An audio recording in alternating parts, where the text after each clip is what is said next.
गुरु प्यारी साध संगत जी, राधा स्वामी।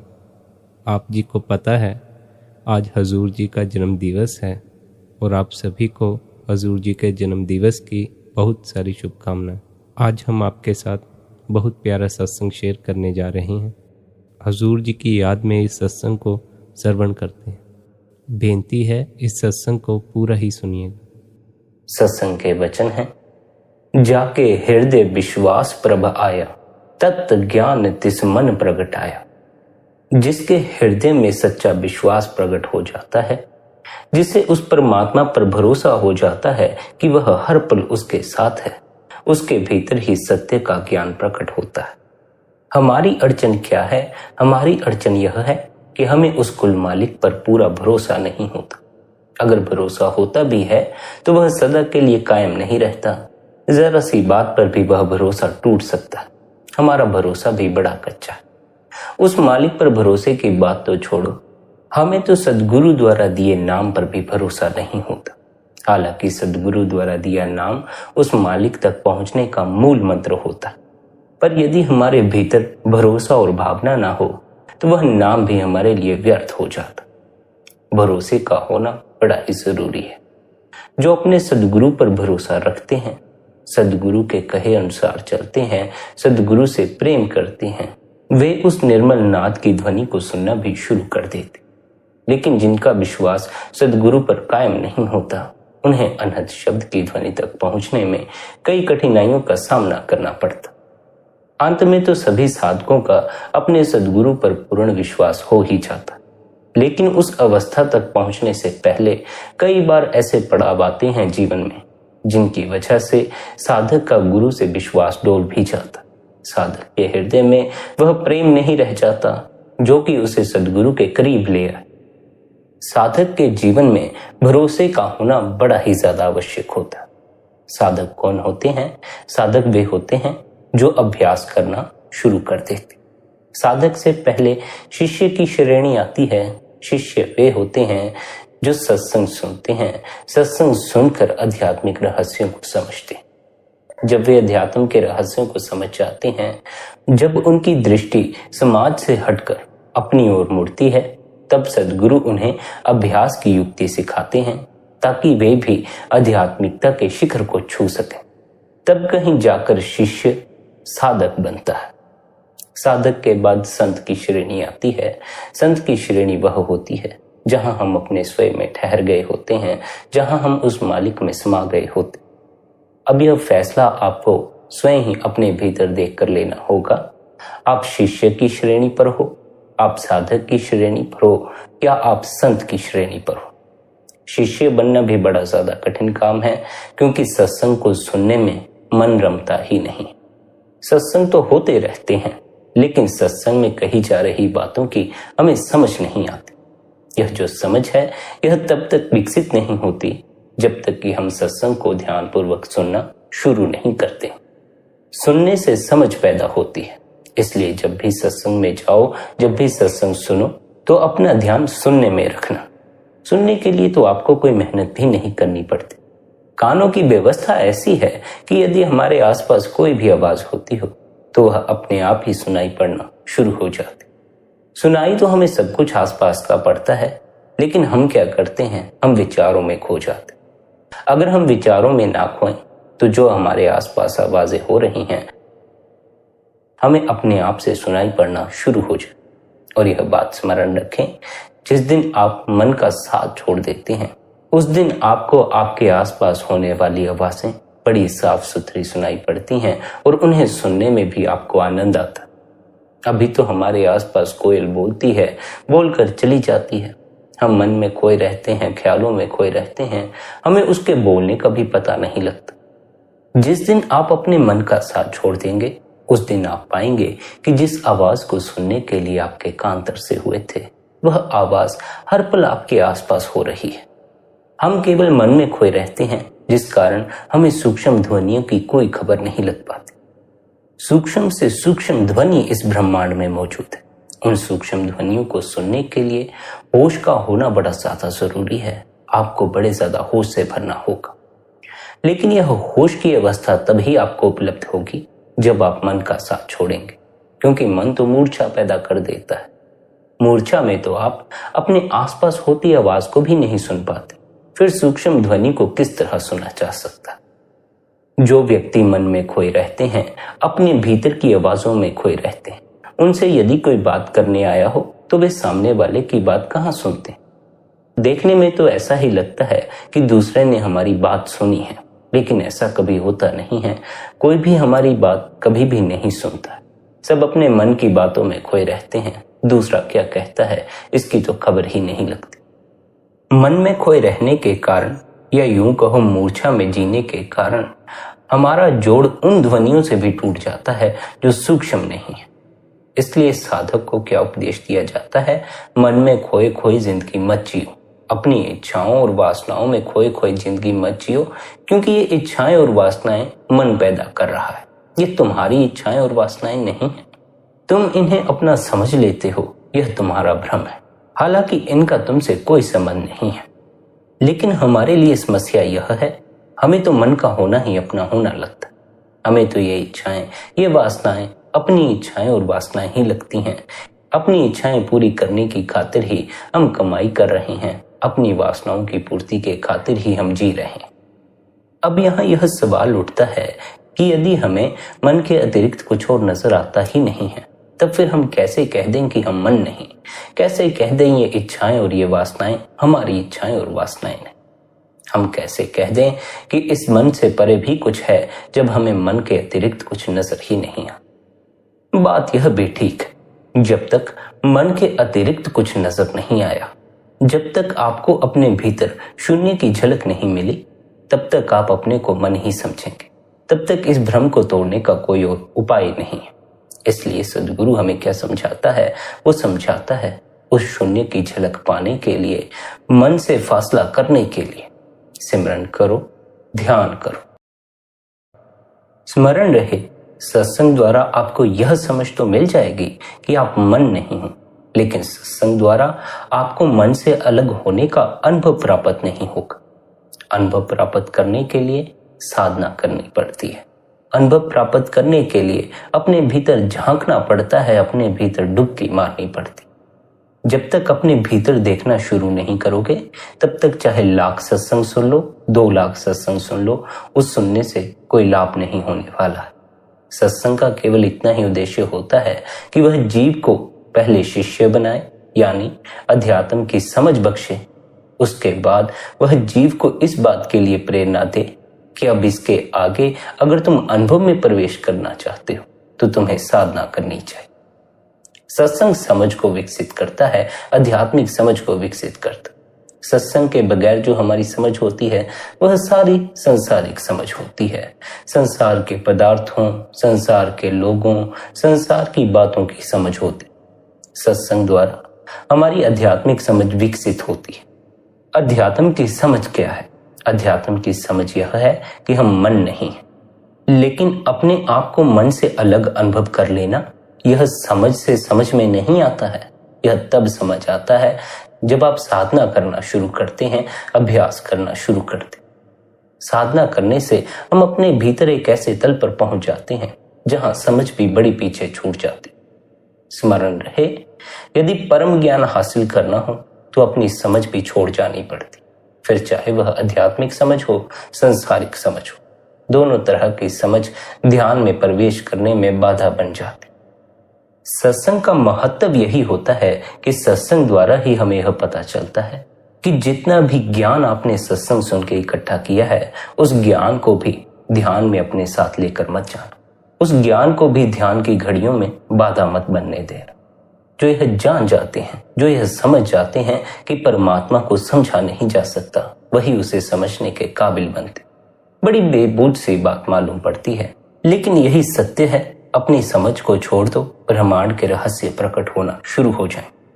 यह ब्रह्मांड इतना विशाल है, वह परमात्मा इतना विराट है कि वह हमारी समझ में समा नहीं सकता। हमारी समझ की एक सीमा होती है। हम उतना ही समझ सकते हैं जितना कि हम देख और सुन सकते हैं। जो दिखाई नहीं पड़ता, जो सुनाई नहीं पड़ता, वह समझ में आता भी नहीं।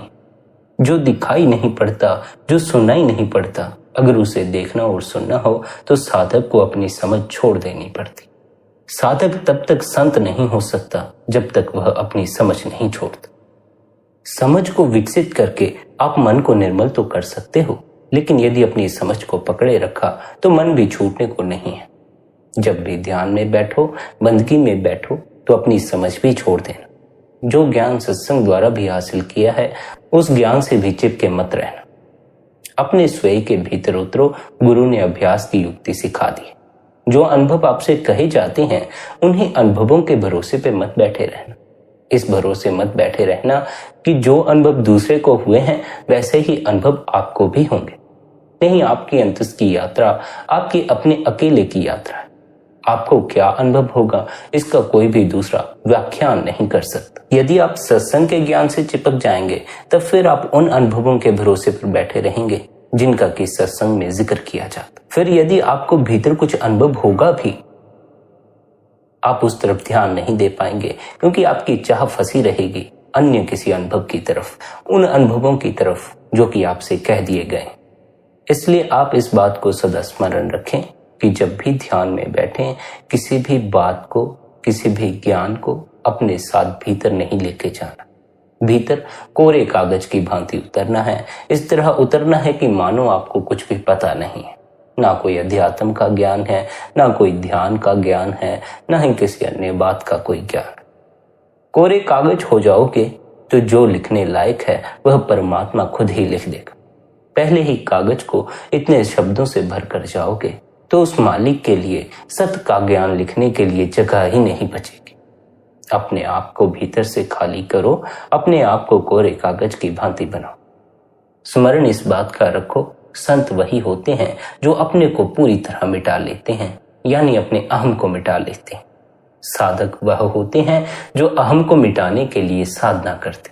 अहम बड़ा मजबूत होता है, मन बड़ा मजबूत होता, आसानी से टूटता नहीं है।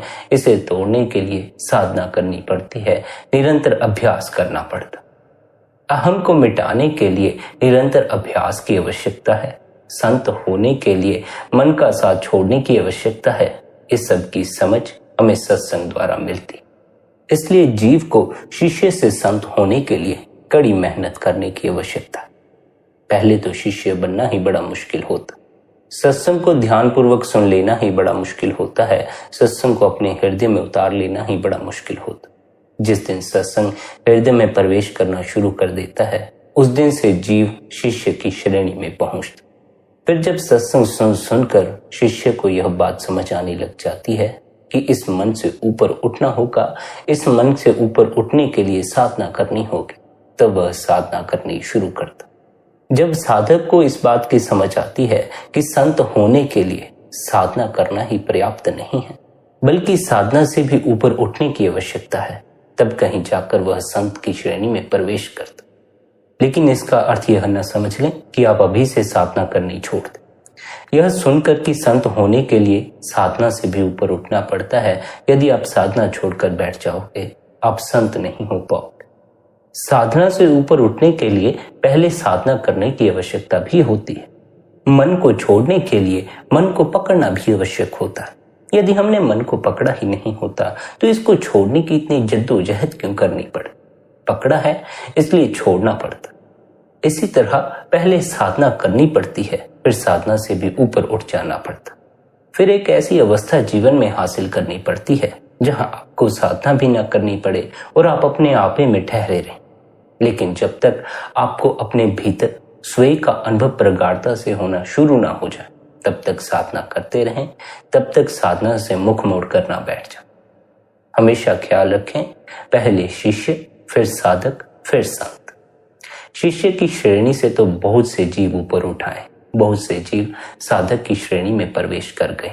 बहुत से जीवों के पास अभ्यास की युक्ति पड़ी है, नामदान पड़ा हुआ। लेकिन यदि कोई साधक की श्रेणी में कुशलता हासिल नहीं कर पाता है, अभ्यास में अपने प्राण नहीं लगाता है, निरंतर बंदगी में नहीं बैठता है, तो वह संत की श्रेणी तक नहीं पहुंच पाता। हमें पहुंचना है संत की श्रेणी तक। हमें अपने भीतर उस तल तक पहुंचना है जहां हम मालिक में समा जाएं, मालिक में समाकर मालिक का ही रूप हो जाए। उसमें कठिनाई इस बात की है कि हमसे साधना नहीं होती। हम साधक की श्रेणी में कुशल नहीं हो पाते, हमसे बंदगी नहीं होती, हमसे भजन में बैठा नहीं जाता। हमें यदि राजनेता होना हो, धनी होना हो, तो उसके लिए तो हम अपने प्राण तक लगा देते, मगर संत होने के लिए कोई भी अपने प्राण की बाजी लगाने को तैयार नहीं है। हमें तो धनी होने में धन दिखाई पड़ता है, राजनेता होने में पद दिखाई पड़ता है, लेकिन संत होने में हमें कोई भी धनता दिखाई नहीं पड़ती, दिखाई पड़ भी नहीं सकती है, क्योंकि संत की जो धनता है, संत की जो उपलब्धि है, वह आंतरिक होती है। अंतस में उसने जो उपलब्धि किया है वह आनंद का सरोवर, वह आनंद का सरोवर हम सभी के भीतर भी मौजूद है। क्योंकि वह आनंद का सरोवर भीतर मौजूद है, इसलिए दिखाई नहीं पड़ता। हमें तो अपने भीतर ही दिखाई नहीं पड़ता, फिर संतों में दिखाई पड़ने की बात तो बहुत दूर की हो जाती। जिस दिन हमें अपने भीतर आनंद का सरोवर नजर आ जाता है, उस दिन हमें खबर लगती है कि ये संत कुछ ना होते हुए भी इतने खुश क्यों रहते हैं, इतने आनंद से क्यों रहते। हम तो धन में आनंद ढूंढते हैं, लेकिन क्या धन से आनंद की उपलब्धि होती है? उल्टा उससे हमारे दुख और बढ़ जाते। पहले हमारे पास ज्यादा धन नहीं होता, ज्यादा परेशानियां भी नहीं होती। जितना धन बढ़ता चला जाता है, उतनी परेशानियां भी बढ़ती चली जाती। पर क्योंकि हमें आंतरिक आनंद का कोई अनुभव नहीं है, इसलिए हम आनंद की खोज संसारिक पदार्थों में ही करते रह जाते। संसारिक पदार्थों से कभी भी सदाबहार आनंद की प्राप्ति नहीं होती है, क्षणिक सुख का ही अनुभव होता है। यदि आपको सदाबहार आनंदित होना है, सदा आनंद में डूबे रहना है, तो आपको संत होने के लिए सद्गुरु द्वारा दिया हुआ अभ्यास करते रहना चाहिए। स्मरण रखें, धनी होने में, राजनेता होने में या फिर बेहतर अवसर लग जाने से आपको उस आनंद का कभी भी अनुभव नहीं होता जो कि संत होने पे अनुभव होता। लेकिन संत होना दिखावटी नहीं होना चाहिए। ऐसा ना हो कि आप संतों जैसी वेशभूषा बना लें, संतों की तरह ज्ञान बखारने लग जाएं, संतों की तरह रहन सहन करके बैठ जाएं। दिखावा करने से कुछ भी हासिल नहीं होता। बहुत से सत्संगी हैं जो सत्संगी होने का भी दिखावा ही करते हैं, असल में तो वे सत्संगी भी नहीं हुए होते। सत्संगी होने का अर्थ क्या है? जो सत्संग के रहस्य को समझता हो, जो सत्संग में डूब जाता हो, वही सत्संगी होता। सत्संगी कहो या शिष्य, दोनों एक ही श्रेणियां, नाम अलग अलग। हम सोचते हैं हम सत्संग में जा आते हैं, सत्संग सुन लेते हैं तो हम सत्संगी हो गए। नहीं, सत्संगी होना इतनी आसान बात नहीं है। आपको अपने आप को पूरी तरह सत्संग में डुबा देना होगा। सत्संगी तो सत्संगी नहीं है, यहाँ यह भी ख्याल रखें, साधक भी सत्संगी नहीं हुए हैं। अभ्यास की युक्ति तो मिल गई है, नामदान तो मिल गया है, लेकिन अध्यात्म की कोई समझ ही नहीं है। कभी सत्संग को ध्यान से सुना ही नहीं तो समझ में आएगा कैसे? सत्संगी होना हो तो अपनी मति को त्याग कर गुरु की मति पर चलने की हिम्मत रखना, वरना सत्संगी नहीं हो पाओगे। क्योंकि गुरु जो आपको मति देगा वह आपकी मति से बिल्कुल भिन्न होगी। आप अब तक इस संसार को ही अपना घर समझते आए हैं, अब तक इस मन को ही अपना होना समझते आए। सद्गुरु जो आपको समझ देगा वह विपरीत हो जाएगी। सद्गुरु कहेगा, यह संसार तुम्हारा घर नहीं, यहाँ जो तुमने खुद के भी घर बनाए हुए हैं यह भी तुम्हारे अपने घर नहीं। देर सवेर तुम्हें अपने घर से भी विदा लेनी पड़ेगी। अभी तो तुम घर में बैठे हो, इसलिए सोच लेते हो यह तुम्हारा मकान, यह तुम्हारी जमीन, यह तुम्हारे बच्चे। जिस दिन इस घर से जाना होगा उस दिन तुम पाओगे तुम्हारा अपना घर भी तुम्हारा अपना घर नहीं था। यहाँ कहने को ही अपने घर होते हैं, अपना घर कोई भी नहीं होता। सभी घर सराय होते हैं, किराए के मकान होते। किराए के मकान को भी जो अपना घर समझ के बैठ जाए, जो किराए के मकान का ही मालिक बन के बैठ जाए, उसे मूर्ख कहा जाता। अगर हम अपने असल घर सचखंड में जाने से वंचित हैं तो इसी मूर्खता के कारण है। यह संसार किराए का घर है। हमने इस किराए के घर को अपना असल घर समझ लिया, इस घर के मालिक बनने की कोशिश करते। मालिक तो आज दिन तक इस संसार का कोई भी नहीं बन पाया। जिन्होंने कोशिश की वे भी अंत में हार कर ही यहाँ से गए। बहुत से ऐसे राजा महाराजा हुए हैं जिन्होंने आधे से ज्यादा संसार को जीत लिया था, लेकिन जीत कर भी फायदा क्या हुआ? अंत में तो वे अपने आप से ही हार गए, जिंदगी से ही हार गए। संसार से जीत जाओगे, जिंदगी से हार जाओगे। जिंदगी कब हाथ से निकल गई इसका कोई पता नहीं चलेगा।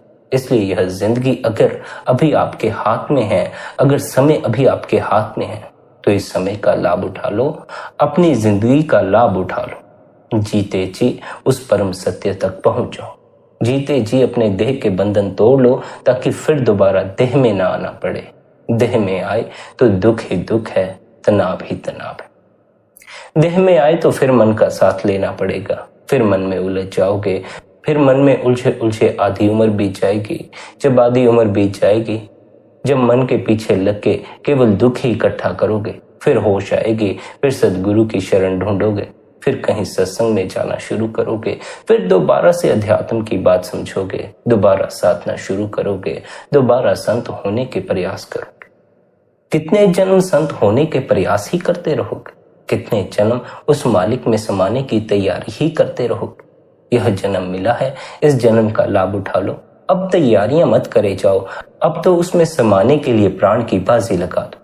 कई जन्मों से तैयारी ही कर रहे हो, कई जन्मों से आत्मा उस मालिक में समाने के प्रयास में ही लगी हुई। कई जन्म इस प्रयास में बीत गए हैं, अब भी प्रयास में ही बिता दिया, तब फिर दोबारा प्रयास करने पड़ेंगे। अभी मौका है, अभी अपने प्राण की बाजी लगा दो और उस मालिक में समा जाओ। फिर ना तो कोई देह का बंधन, ना ही कोई मन का बंधन, ना ही कोई दुख, ना ही कोई कलेश। फिर तो आनंद ही आनंद है, फिर तो सुख ही सुख। लेकिन हमारी क्या समस्या है, हम संत होने के लिए अपने प्राण की बाजी नहीं लगाते। धनी होने के लिए, राजनेता होने के लिए या अन्य कोई महान व्यक्तित्व होने के लिए हम अपने प्राण की बाजी भी लगा देते। स्मरण यह रखना, बाकी तो चाहे कुछ भी होते रहो, जब तक संत न हुए आनंदित न हो पाओगे। धनी भी हो गए तब भी आनंद के लिए तरसोगे ही, ऊंचे पद के अधिकारी हो गए तब भी आनंद के लिए तरसोगे ही। अगर धन से आनंद मिल जाता तो धनियों को मंदिरों में जाने की क्या आवश्यकता थी? धनियों को फिर क्या आवश्यकता थी कि वे सद्गुरु की शरण में जाएं? गुरु की शरण में आपको बड़े से बड़े धनी मिल जाएंगे। बड़े से बड़े धनी को गुरु के आगे सर झुकाना पड़ता। झुकाने का कारण है, झुकाना इसलिए पड़ता है क्योंकि धन इकट्ठा करके वह पाता है कि जिस धन में मुझे आनंद दिखाई पड़ता था, उससे भी आनंद हासिल नहीं हुआ। पहले तो कोई भी सद्गुरु की इस बात को मानने को तैयार नहीं होता कि धन में आनंद नहीं, लेकिन जब हम कमा लेते हैं, इकट्ठा कर लेते हैं, तब धीरे धीरे इस बात की समझ आनी शुरू होती। जब तक हम भोगते नहीं हैं, तब तक हमें इस बात की समझ नहीं आती कि भोगने से दुख पैदा होता। इसलिए सद्गुरु यह भी कहते हैं कि अगर अभी तुम्हें संसार में रस मालूम पड़ता है, अगर अभी तुम्हें लगता है कि भोगना ज्यादा बेहतर है, तो पहले जी चाहकर इस संसार को भोग ही लेना, उसके बाद ही अध्यात्म की तरफ आना। क्योंकि जब तक भोगोगे नहीं, भीतर चाह बनी रहेगी, और जब भोग लोगे तब इस बात की समझ आनी शुरू होगी कि भोग कर तो सिर्फ दुख ही उत्पन्न होता। जिन्हें लगता है संसार में रस है, वे संसार में भटक कर देख लें, लेकिन इस कदर मत भटक जाना कि अपनी हालत ही खराब कर लेना। इतना ही भटकना कि ठीक ठाक बचे रहो, गुरु की शरण में आने लायक बचे रहो। अंत में तो सभी को इस बात की समझ आ जाती है कि गुरु की शरण में जाकर ही हमारा पार उतारा हो सकता है, गुरु की शरण में जाकर ही हमें आनंद की खबर लग सकती। मगर यहाँ यह बात भी ख्याल रखना, केवल गुरु की शरण में जाने से ही लाभ नहीं होता, गुरु पर भरोसा करना पड़ता। हालांकि यह भरोसा बहुत बार डगमगाता है, लेकिन शिष्य को यही उपदेश दिया जाता है कि अगर तुम अपने गुरु पर भरोसा कर सको, तब तुम्हारे लिए फिर कोई कठिनाई नहीं। गुरु पर पूर्ण भरोसा कब होगा? जब गुरु द्वारा दी हुई युक्ति द्वारा आपको अपने भीतर अनुभव होना शुरू हो जाएंगे। कोई एक अनुभव भी आपको भीतर लग गया, प्रकाश का अनुभव, धुन का अनुभव, फिर आपके लिए गुरु पर भरोसा करना कठिन नहीं होता। लेकिन जब तक हमें अनुभव प्राप्त नहीं हुए, तब तक भरोसा डगमगाता ही रहता। इसलिए अगर आप सत्संग सुनकर इस बात को समझ गए हैं, आपके भीतर आनंद है, आपके भीतर धुन है, आपके भीतर प्रकाश है, तो अब इस समझने से ऊपर उठकर बंदगी करना शुरू कर दो, साधना करनी शुरू कर दो। अनुभव तो देखो साधना से ही प्राप्त होगा, अनुभव तो निरंतर ध्यान करने से ही प्राप्त होगा। जब तक भीतर देखोगे नहीं, भीतर क्या है वह दिखाई पड़ेगा भी नहीं, और भीतर देखने की जो दृष्टि है वह एक ही दिन में भीतर देखने से प्राप्त नहीं हो जाएगी। पहले शुरुआत में तो भीतर देखने पर मन ही दिखाई पड़ेगा। जब निरंतर भीतर देखने के लिए बैठोगे तो धीरे धीरे मन भी विलीन होता जाएगा। तब कहीं जाकर अपना स्वयं नजर आना शुरू होगा। इस मूलभूत सूत्र को भी ख्याल रखना, देखने से चीजें विलीन होना शुरू हो जाती। अगर आप मन को देखना शुरू कर दें तो मन विलीन हो जाएगा, लेकिन देखने में करना नहीं होना चाहिए। ऐसा नहीं कि अगर आप मन के किसी विचार को देख रहे हैं तो उस विचार से जुड़ भी चुके। एक तो देखना ऐसा होता है कि हम विचार को देखते हैं, उससे जुड़ जाते हैं या फिर उसे हटाने के प्रयास में लग जाते। लेकिन एक देखना ऐसा भी है जिसमें ना तो हम विचार से अपने को जोड़ते हैं, ना ही उसे हटाने की जद्दोजहद में पड़ते हैं। सिर्फ हम देखने में थिर हो जाते। मन को देखोगे तो देखने से ही मन विलीन होना शुरू हो जाएगा। निरंतर अपने भीतर देखोगे, अपने भीतर टटोलोगे, तभी तो अपने स्वयं तक पहुंचोगे। भीतर देखोगे नहीं तो जो भीतर है वह दिखाई कैसे पड़ेगा।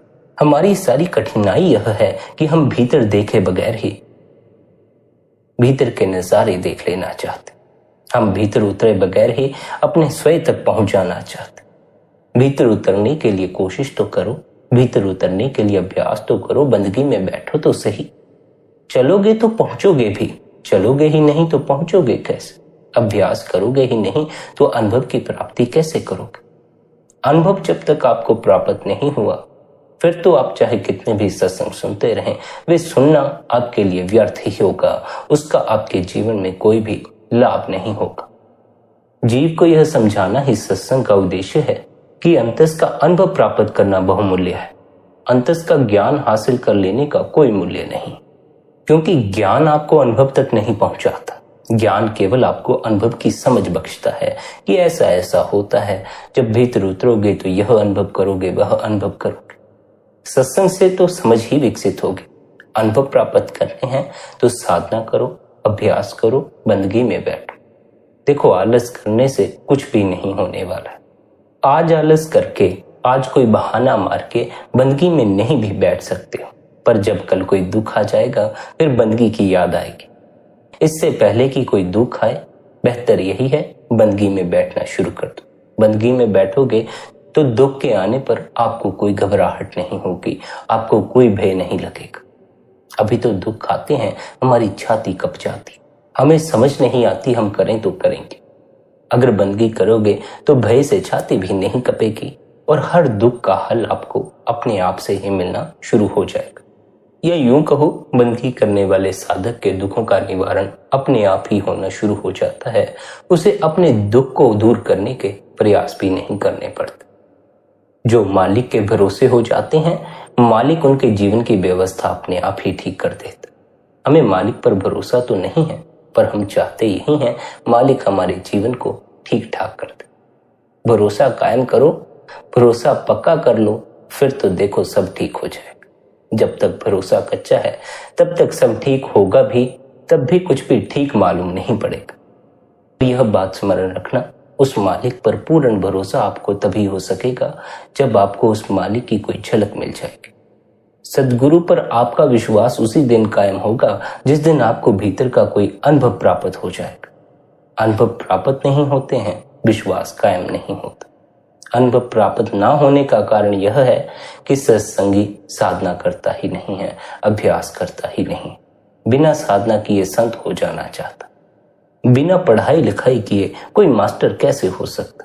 बिना शिष्य बने, बिना साधक बने कोई संत कैसे बन सकता? अनुभव प्राप्त करने हैं तो बंदगी किया करो, ध्यान में बैठा करो। रोज अपने भीतर देखने की कोशिश करो। देखने वाले हो जाओ, दृष्टा हो जाओ। यहां इस सूत्र को और भी विस्तार से कहूं तो आपको दृष्टा होने की भी आवश्यकता नहीं है, आप दृष्टा हैं ही। जहां आपको पहुंचना है वहां आपको पहुंचने की भी आवश्यकता नहीं है, आप पहुंचे हुए ही हैं। केवल भ्रम का पर्दा है, इसलिए वहां होने की खबर नहीं लगती। भ्रम का पर्दा है, इसलिए अपना स्वयं नजर नहीं आता, जबकि आप सदा से अपने स्वयं में ठहरे हुए हैं। चाहे कितने ही जन्म आपके हो गए हों, आप कभी भी अपने स्वयं से दूर नहीं हुए, स्वयं में ठहरे हुए।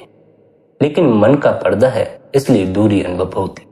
मन का पर्दा है, इसलिए ऐसा भ्रम पैदा होता है कि यात्रा करनी होगी, परमात्मा से फासला हो गया। परमात्मा से जरा सा भी फासला नहीं है। आप उसी में समाये हुए हैं, हर पल उसी में जीते हैं, उसी में खाते पीते हैं, उसी में उठते बैठते। फिर भी देख लो यह मन कितना ताकतवर है कि हमें उसमें होने का अनुभव ही नहीं होने देता। मन हमें बार बार यही कहता है, परमात्मा से बड़ा फासला। मन हमें बार बार यही कहता है, परमात्मा को खोजो, उसे ढूंढो। उस मालिक को ढूंढने के भुलेखे में भी हमें मन ही डालता। उस मालिक तक पहुंचने की यात्रा के लिए हमें मन ही अग्रसर करता है, हालांकि हमें उस मालिक तक पहुंचने के लिए कोई यात्रा नहीं करनी पड़ती। इसलिए साधक को बार बार समझाया जाता है, मन के कहे मत चलना। मन बार बार यही प्रयास करेगा कि आपको फिर संसार में उलझा लो। बेहतर यही है मन का साथ छोड़कर ही बंदगी करो, मन की तरफ ध्यान न दो, अपनी इच्छाओं और वासनाओं से अपने को जोड़ो मत। किसी दिन बैठकर सोचो, क्या तुम्हारी इच्छाएं और वासनाएं तुम्हें सुख दे पाई हैं? क्या इन वासनाओं की तुम पूर्ति कभी कर भी पाए हो या नहीं कर पाए?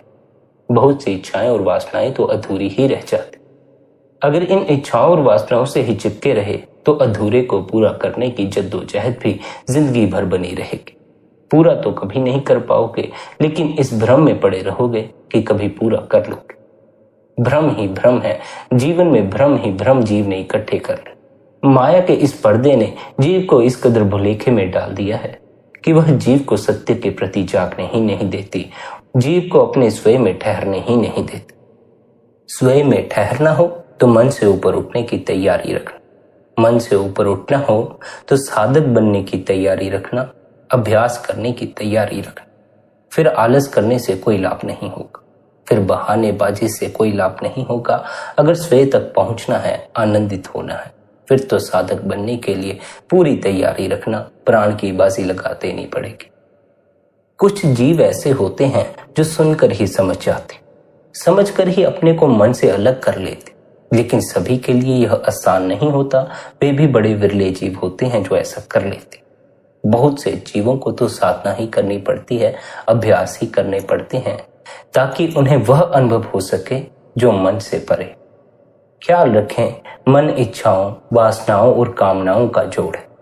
इच्छाओं और वासनाओं के आनंद की तरफ जीव तब तक ही दौड़ता है जब तक उसे अपने भीतर आनंद का अनुभव होना शुरू न हो जाए। जिसे अपने भीतर आनंद का अनुभव होना शुरू हो जाता है, वह फिर इच्छाओं और वासनाओं के आनंद से भी मुख मोड़ लेता। मन संसारिक रसों का जोड़ है। संसारिक रस तब तक ही मीठे लगते हैं जब तक अंतस के रस का स्वाद नहीं लगता। इसलिए बार बार आपको समझाया जाता है कि अंतस के रस का स्वाद चखने के लिए आप बंदगी अवश्य किया करें।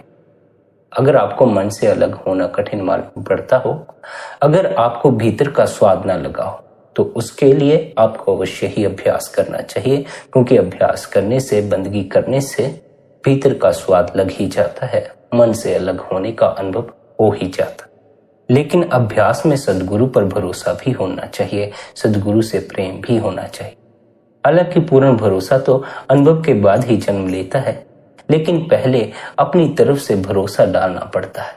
पहले अपने को बिना कुछ सोचे समझे गुरु को समर्पित करना पड़ता। हम तो अपने को गुरु को समर्पित करने से पहले इस बात से ही डरे रह जाते हैं कि क्या पता फिर गुरु हमें संभाल पाए या ना संभाल पाए। हम तो यही सोचते रहते हैं कि यदि समर्पण कर दिया तो कहीं जिंदगी तहस नहस ना हो जाए।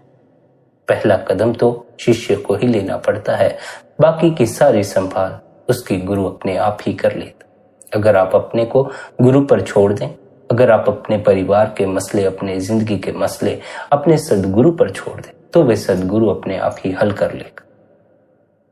लेकिन सद्गुरु पर भरोसा पूरा होना चाहिए। अगर सद्गुरु पर भरोसा नहीं है कि आपका सद्गुरु आपकी इस मुसीबत का हल कर सकता है, तब फिर वह मुसीबत हल होने को भी नहीं। विश्वास ही आपको सद्गुरु से जोड़ता है और विश्वास ही सद्गुरु की दया मेहर हासिल करने का जरिया बनता।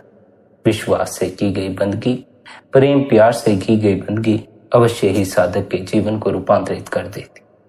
यहाँ यह भी ख्याल रखना कि विश्वास तो आपका अपना जगा हुआ ही काम में आता है। गुरु केवल आपके भीतर के विश्वास को जगाने में सहायक हो जाता। कभी कभी हमें अपने ऊपर भरोसा नहीं होता कि हम यह कर पाएंगे, लेकिन सद्गुरु पर हमें विश्वास होता है, जिसके कारण हमारे भीतर का विश्वास भी जागृत होता है और सब कुछ हमारे हित में होना शुरू हो जाए। कैसे भरोसा अज्ञानी जीव को भी पार लगा देता है, आइए इस कहानी द्वारा समझते हैं, फिर आज के इस चर्चा को विश्राम देंगे। बहुत समय पहले की बात है। एक आश्रम में एक साधु रहा करता था, जहां दूर दूर से बच्चे पढ़ने के लिए आते थे। उन सब के बीच एक लड़का ऐसा था जो एकदम बेवकूफ था और पढ़ाई में भी बहुत ज्यादा कमजोर था, लेकिन उसे अपने गुरु पर बहुत भरोसा था। उसके गुरु उसे हमेशा ये बात कहते थे कि तुम भले ही पढ़ाई में कमजोर हो, मगर तुम्हें खुद पर भरोसा रखना चाहिए कि तुम दूसरों से बेहतर हो और वह सब कर सकते हो जो दूसरे नहीं कर सकते। वह शिष्य अपने गुरु द्वारा कही गई सब बातों को मानता था। आश्रम में मौजूद बाकी शिष्य उससे इस बात पर जलना शुरू हो गए कि उनके गुरु भी उस शिष्य को बहुत अच्छा मानते हैं, जबकि वह तो पढ़ाई में भी कमजोर है, पूरी तरह बेवकूफ है।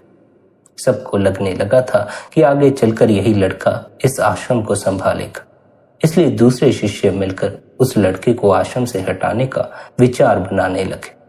एक दिन वह सभी दोस्त मिलकर उस शिष्य के पास गए और उससे बोले, अगर तुम्हें खुद पर और अपने गुरु की बातों पर इतना ही भरोसा है तो जाओ और उस सामने वाली पहाड़ी से छलांग मार दो। अगर तुम्हारा भरोसा पक्का होगा तो तुम्हें कुछ भी नहीं होगा, तुम जिंदा बच जाओगे। उस लड़के ने बिना कुछ सोचे समझे ही पहाड़ से छलांग मार दी। उसे अपने सद्गुरु पर पूर्ण भरोसा था। उस शिष्य के छलांग मारते ही दूसरे शिष्यों को ऐसा लगने लगा कि अब वह नहीं बचा होगा और वह लोग उसे ढूंढते हुए पहाड़ी के नीचे आए। जब उन्होंने नीचे जाकर देखा तो उस पहाड़ी के नीचे एक बड़ा सा तालाब था और वह लड़का उस तालाब में मजे से तैर रहा था। उसने उन शिष्यों को देखकर बोला, आप सब सही थे, मेरे भरोसे ने मुझे बचा लिया, मेरे सद्गुरु ने मुझे बचा लिया। उन बच्चों को लगा कि उसकी किस्मत अच्छी थी, इसलिए बच गया होगा। कुछ दिनों बाद आश्रम में आग लग गई और 2 लोग आग के अंदर फंस गए। सभी शिष्यों को एक बार फिर से बहाना मिल गया और उन्होंने उस शिष्य से कहा कि अगर तुम्हें अपने गुरु से सच में लगाव है तो तुम अंदर जाओ और उन दोनों लोगों को बचा लाओ। वो तुरंत अंदर गया और तेज आग की लपटों के बीच में से उन दोनों को बाहर निकाला है। उस शिष्य का शरीर तपे हुए सोने की तरह दमक रहा था। यह सब देखकर बाकी के शिष्यों की आंखें फटी की फटी रह गई। कुछ दिनों के बाद उनके गुरु उन्हें दूसरे आश्रम लेकर जा रहे थे और बीच रास्ते में एक नदी पड़ती थी। नदी पार करने के लिए सब नाव का इंतजार करने लगे। ऐसे में अन्य शिष्यों के मन में फिर से शैतानी उठने लगी और उन्होंने उस शिष्य से कहा, तुम क्यों नाव का इंतजार कर रहे हो? तुम्हारा तो भरोसा बहुत पक्का है, तुम तो इस नदी को चलकर ही पार कर लोगे। उनकी बातें सुनकर वो शिष्य उठा और नदी पार करने के लिए नदी पर चलने लगा। इस बार उसके गुरु ने भी उसे ऐसा करते हुए देख लिया और उसे नदी में जाने से रोक लिया। उन्होंने बाकी के शिष्यों से इसके बारे में पूछा तो उन्होंने बताया कि वो शिष्य पहले भी कई कारनामे कर चुका। उसे अपने आप पर और अपने गुरु यानी आप पर बहुत भरोसा है और उसी भरोसे की वजह से वो यह सब कर पाता। गुरु जी ने सबकी बातें सुनी और उस शिष्य से कहा, तुम यह सब क्या कर रहे हो? नदी बहुत ज्यादा गहरी है, तुम इसे चलकर पार नहीं कर सकते, ऐसा करना संभव नहीं है। वह शिष्य बोला, यह संभव है, मैं आपकी शक्ति और अपने भरोसे के दम पर यह कर ही लूंगा। ऐसा कहते हुए वह नदी पार करने लगा। थोड़ी ही देर में उसने नदी पार कर ली और किनारे पर पहुंच गया। यह देखकर उसके सद्गुरु की आंखें भर आई। जब आप भी सद्गुरु पर भरोसा रखकर इस संसार सागर से पार होने की ठान लेते हैं, तब आपका सद्गुरु भी आपको देखकर बड़ा ही प्रसन्न होता है, उसकी आंखें भी आंसुओं से भर आती। आप अपने प्रति सद्गुरु के प्रेम का अंदाजा नहीं लगा सकते। सद्गुरु आपको बहुत ज्यादा प्रेम करता। सद्गुरु के अथाह प्रेम की खबर उन्हीं को लगती है जो भीतर के प्रेम सरोवर में डुबकी मार लेते।